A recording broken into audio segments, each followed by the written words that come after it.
ಈಗ ಅಪಾರ ಸಂತರು ಪುಣ್ಯ ಸ್ನಾನಕ್ಕೆ ಬರ್ತಾ ಇದ್ದಾರೆ.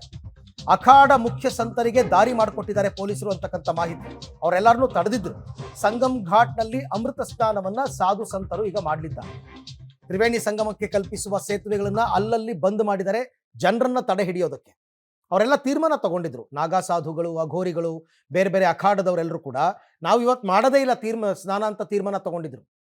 ಪರಿಸ್ಥಿತಿ ತಿಳಿಯಾದರೆ ಮಾತ್ರ ಹೋಗ್ತೀವಿ ಅಂತನ್ಬಿಟ್ಟು ಈಗ ಅವರೆಲ್ಲರಿಗೂ ಅವಕಾಶ ಮಾಡಿಕೊಡ್ತಾ ಇದ್ದಾರಂತೆ ಪೊಲೀಸರು. ಅವರೆಲ್ಲರಿಗೂ ಕೂಡ ಜಾಗ ಮಾಡಿಕೊಡ್ತಾ ಇದ್ದಾರೆ, ಬನ್ನಿ ಅಂತ.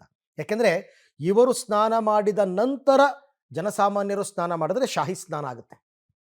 ಈ ಬಗ್ಗೆ ಕೂಡ ಮತ್ತಷ್ಟು ಮಾಹಿತಿ ನನ್ನ ಕೊಲೀಗ್ ಶಬೀರ್ ಅವರಿಂದ ಪಡ್ಕೊಳ್ಳೋಣ. ಶಬೀರ್, ಈಗ ಸಾಧು ಸಂತರು, ಬೇರೆ ಬೇರೆ ಅಖಾಡದ ಮುಖ್ಯಸ್ಥರು ಇವತ್ತು ಬೇಡವೇ ಬೇಡ, ನಾವು ಸ್ನಾನ ಮಾಡೋದೇ ಇಲ್ಲ ಅನ್ನೋ ತೀರ್ಮಾನಕ್ಕೆ ಬಂದಿದ್ರು ಬೆಳಗ್ಗೆ. ಈಗ ಪರಿಸ್ಥಿತಿ ತಿಳಿಯಾಗಿರೋದಕ್ಕೆ ಅವರೆಲ್ಲರೂ ನಿರ್ಧಾರವನ್ನು ಬದಲಾಯಿಸಿಕೊಂಡಿದ್ದಾರಾ ಹೇಗೆ ಅಂತ?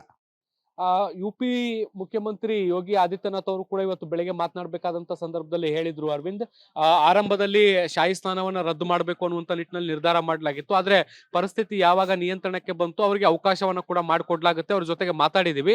ಅವರು ಮೊದಲು ಜನರಿಗೆ ಅವಕಾಶವನ್ನ ಮಾಡಿಕೊಡಿ, ಅದಾದ ಬಳಿಕ ನಾವು ಸ್ನಾನಕ್ಕೆ ಹೋಗ್ತೀವಿ ಅನ್ನುವಂತ ನಿಟ್ಟಿನಲ್ಲಿ ಅವರು ಕೂಡ ಹೇಳಿದ್ರು. ಈಗ ಪರಿಸ್ಥಿತಿ ಎಲ್ಲವೂ ಕೂಡ ಅಂಡರ್ ಕಂಟ್ರೋಲ್ ಇರುವಂತ ಹಿನ್ನೆಲೆಯಲ್ಲಿ ಈಗ ಅಖಾಡಗಳ ಮುಖ್ಯಸ್ಥರಿಗೆ, ಸಾಧು ಸಂತರಿಗೆ, ನಾಗು ಸಾಧುಗಳಿಗೆ ಎಲ್ಲರಿಗೂ ಕೂಡ ಸ್ನಾನಕ್ಕೆ ಅವಕಾಶವನ್ನ ಮಾಡಿಕೊಡ್ಲಾಗ್ತಾ ಇರುವಂತದ್ದು. ಈಗ ಅವರು ಕೂಡ ಮೆರವಣಿಗೆಯಲ್ಲಿ ಬಂದು ಸ್ನಾನವನ್ನ ಮಾಡಿ ಹೋಗುವಂತ ಪ್ರಕ್ರಿಯೆಗಳು ಕೂಡ ನಡೆಯುತ್ತೆ. ಒಮ್ಮೆ ಇವ್ರು ಬಂದು ಸ್ನಾನವನ್ನ ಮಾಡಿದ ಮೇಲೆ ಮತ್ತೆ ಜನಸಾಮಾನ್ಯರಿಗೂ ಕೂಡ ಅವಕಾಶವನ್ನ ಮಾಡಿಕೊಡ್ಲಾಗತ್ತೆ.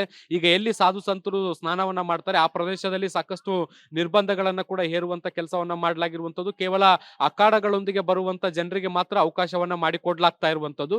ಈ ಸಂದರ್ಭದಲ್ಲೂ ಕೂಡ ಒಂದಿಷ್ಟು ಎಚ್ಚರಿಕೆಯನ್ನು ವಹಿಸಬೇಕಾದಂತ ಅನಿವಾರ್ಯತೆಗಳು ಕೂಡ ಇದಾವೆ. ಯಾಕೆಂದ್ರೆ ನಾಗಾ ಸಾಧುಗಳು, ಸಾಧು ಸಂತರು ಎಲ್ಲರೂ ಕೂಡ ಒಬ್ಬೊಬ್ಬರಾಗಿ ಬಂದು ಸ್ನಾನವನ್ನ ಮಾಡಲ್ಲ.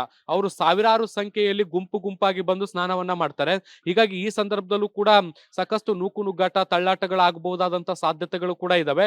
ಮುಂದಿನ 1-2 ಗಂಟೆಗಳ ಕಾಲ ಬಹಳಷ್ಟು ಕ್ರೂಷಿಯಲ್ ಅಂತಾನೆ ಹೇಳ್ಬೋದು ತ್ರಿವೇಣಿ ಸಂಗಮದ ಬಳಿ. ಯಾಕೆ ಅಂದ್ರೆ ಒಂದಲ್ಲ ಎರಡಲ್ಲ 14 ಅಖಾಡಗಳಿರುವಂತದ್ದು. 14 ಅಖಾಡಗಳಲ್ಲೂ ಕೂಡ ಲಕ್ಷಾಂತರ ಜನ ಸಾಧು ಸಂತರುಗಳು ಕೂಡ ಇರ್ತಾರೆ. ಅವರೆಲ್ಲರೂ ಕೂಡ ಏಕಕಾಲದಲ್ಲಿ ಬಂದು ಸ್ನಾನವನ್ನ ಮಾಡಬೇಕಾದಂತ ಸಂದರ್ಭದಲ್ಲೂ ಕೂಡ ದುರ್ಘಟನೆಗಳು ನಡೆಯುವಂತ ಸಾಧ್ಯತೆಗಳು ಕೂಡ ಇರ್ತವೆ. ಹೀಗಾಗಿ ಅವರು ಮೆರವಣಿಗೆಯಿಂದ ಬಂದು ಸ್ನಾನ ಮಾಡಿ ಹೋಗೋವರೆಗೂ ಕೂಡ ಜನಸಾಮಾನ್ಯರನ್ನ ನಿರ್ಬಂಧಿಸಿ ಅವರಿಗೆ ಹೋಗಿ ಬರ್ಲಿಕ್ಕೆ ಬೇಕಾದಂತಹ ರಸ್ತೆಗಳನ್ನ ಕ್ಲಿಯರ್ ಮಾಡಿಕೊಡುವಂತ ಕೆಲಸವನ್ನು ಕೂಡ ಈಗ ಸದ್ಯಕ್ಕೆ ಮಾಡಲಾಗಿದೆ.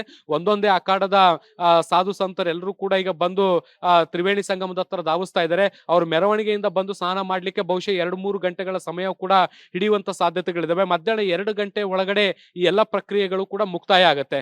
ಇದಾದ ಬಳಿಕ ಮತ್ತೆ ಸಾಮಾನ್ಯ ಜನರಿಗೆ ಕೂಡ ತ್ರಿವೇಣಿ ಸಂಗಮದ ಕೆಲವೊಂದಿಷ್ಟು ನಿರ್ದಿಷ್ಟ ಘಾಟ್ಗಳಿದಾವೆ, ಅಲ್ಲಿ ಸ್ನಾನಕ್ಕೆ ಅವಕಾಶವನ್ನ ಮಾಡಿಕೊಡುವಂತ ಸಾಧ್ಯತೆಗಳಿದಾವೆ. ಇದನ್ನು ಹೊರತುಪಡಿಸಿದಂತೆ ಬೇರೆ ಇತರೆ ಘಾಟ್ಗಳೇನಿದಾವೆ ಅಲ್ಲಿ ಸಾಮಾನ್ಯ ಜನರಿಗೆ ಈಗಾಗಲೇ ನಡೀತಾ ಇರುವಂತೆ ಸ್ನಾನವನ್ನ ಮಾಡ್ಕೊಳ್ಳಿಕ್ಕೆ ಏನೆಲ್ಲ ವ್ಯವಸ್ಥೆಗಳು ಬೇಕು ಆ ವ್ಯವಸ್ಥೆಗಳನ್ನೆಲ್ಲವನ್ನು ಕೂಡ ಈಗ ಮುಂದುವರಿಸಲಾಗ್ತಾ ಇದೆ ಅರವಿಂದ್.